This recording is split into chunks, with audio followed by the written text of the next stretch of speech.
L'inspecteur général des finances et chef des services est venu présenter ses félicitations au nouveau leadership de la Cour des comptes.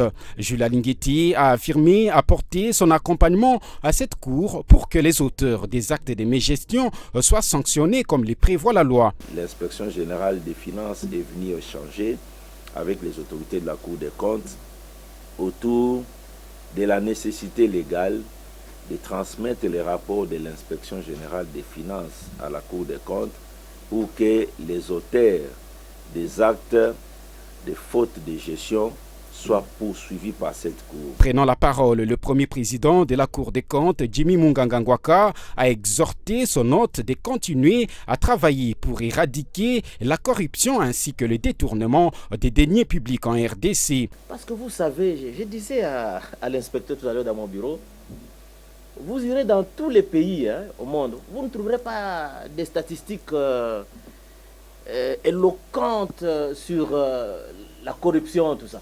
Parce que ce sont des choses qui se passent la nuit. Mais ce qui se fait la nuit est censé obliger les auteurs de passer certains actes le jour. On vous donne l'argent la nuit, vous êtes à deux, mais le jour, vous devez poser un acte pour lequel vous avez pris l'argent. Et cet acte-là, c'est ce qu'on appelle la faute de gestion.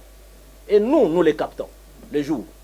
Lorsque nous les captons, nous les sanctionnons. Le premier président de cette institution chargée de contrôler la régularité des comptes publics a aussi martelé sur les dispositions de l'article 39 de la loi organique portant composition, organisation et fonctionnement de la Cour des comptes.